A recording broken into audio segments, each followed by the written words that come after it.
Um dos objetivos estratégicos do Plano Nacional de Desenvolvimento é a valorização do Kwanza. Foi neste espírito que o Banco Nacional de Angola realizou um seminário sobre a desdolarização da economia angolana. O modelo de economia orientado para o estímulo à livre iniciativa econômica adotado pelo governo de Angola foi um sinal claro que o Estado não poderia simplesmente eliminar o uso do dólar.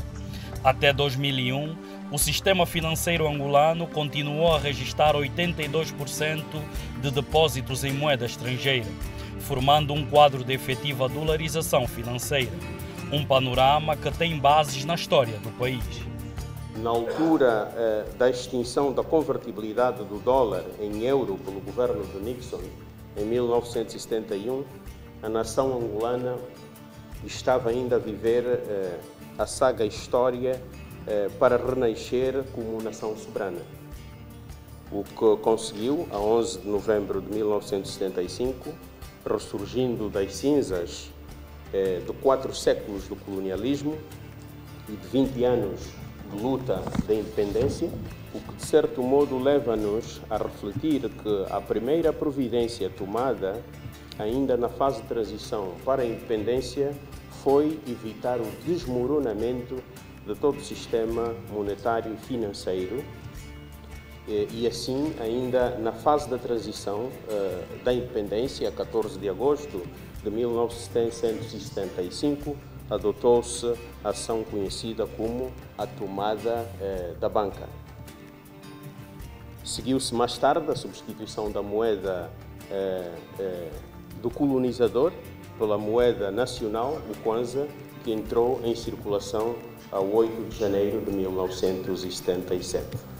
Ao mesmo tempo, agravava-se o conflito militar interno, alimentado pela Guerra Fria, impedindo qualquer modalidade do Plano Marshall para financiar a reconstrução de Angola. Face a este quadro, percebe-se logo quão inevitável era que o dólar se tornasse em Angola, nos 27 anos de conflito militar subsequentes à independência, a moeda relevante do orçamento geral do Estado. Nos últimos 4 anos, o Banco Nacional de Angola tem implementado medidas para pôr fim à excessiva dolarização da economia e fortalecer a moeda nacional. A desdolarização, por isso, não é um fim em si mesmo, mas antes uma base facilitadora do desenvolvimento econômico e social. Quanto menor for a expressão da moeda estrangeira na nossa economia, maior será a capacidade do Banco Central de exercer a sua função de defesa da moeda nacional e de proteção do sistema financeiro. E este processo já está a dar frutos. São os depósitos com o maior grau de liquidez que mais contribuíram para a desdolarização dos depósitos.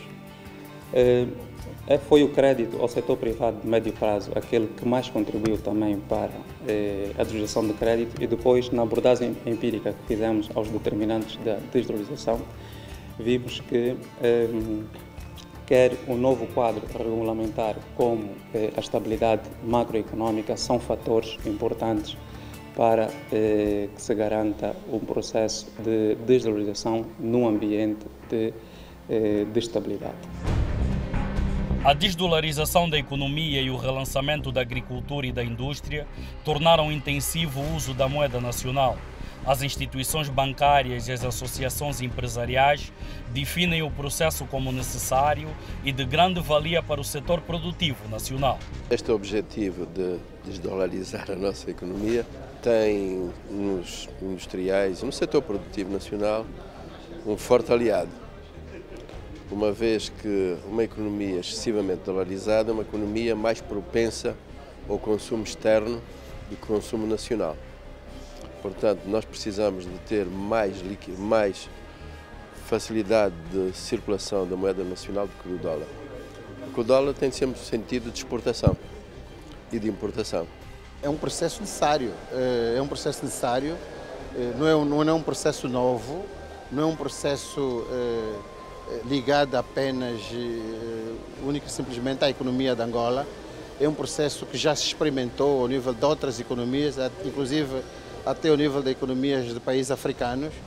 E creio que é um processo que se faz necessário, mas é um processo que deve ser feito de forma paulatina e com alguma segurança. Temos que ir convencendo as pessoas que têm os seus depósitos em dólares que a moeda nacional é uma moeda forte, mas isso não se faz de um dia para o outro. Acho que temos que fazer isso com calma, temos que fazer isso explicando em seminários às pessoas que é importante ter uma moeda ou ter o Kwanza forte, mas isso os próprios detentores da moeda estrangeira têm que se ir convencendo disso, porque senão o que pode acontecer é que as pessoas começam a arranjar formas de levar o dinheiro para o exterior, e não é isso que se quer. O que se quer é que a banca angolana, que é uma banca já com muitos bancos, com força, a economia nacional também está a crescer, e por isso é muito importante para a economia nacional que a moeda nacional cada vez seja mais importante no país, que a moeda nacional seja a moeda das transações. É muito importante que ter corrido bem os pagamentos aos petróleos através dos bancos nacionais. Isso é meio caminho andado para que as pessoas também se convençam que temos que apostar na moeda nacional. Algumas franjas da sociedade entendem que a desdolarização da economia pode representar o desaparecimento da moeda estrangeira. O Ministério das Finanças, o Banco Nacional e a Associação Angolana de Bancos tranquilizam os operadores econômicos. O foco do Banco Nacional de Angola continuará a ser o da estabilidade de preços. As ações no sentido do reforço do papel do Kwanza nas transações internas vão prosseguir, sem que isso pressuponha o surgimento desnecessário de disposições normativas indutoras de um menor acesso à moeda estrangeira a quem dela necessita para a realização de pagamentos ao exterior, nem tampouco que se constitua num entrave à produção e o desenvolvimento de competências nacionais. Na busca de uma interação ideal entre os fluxos das duas moedas, cada país leva em conta as tipicidades da sua economia e a preocupação fundamental com a preservação da estabilidade fiscal, monetária e cambial, pois é esta uma condição necessária para pavimentar o caminho de um crescimento econômico sustentável e uma distribuição justa da riqueza nacional. De acordo com o governador do Banco Nacional de Angola, em 2011 o peso do crédito concedido à economia em moeda nacional era de 37% e no final de março de 2014 passou a 64%, acrescentando que o mesmo verifica-se ao nível dos depósitos em kwanzas, cujo peso médio passou de 48% para 65% no mesmo período.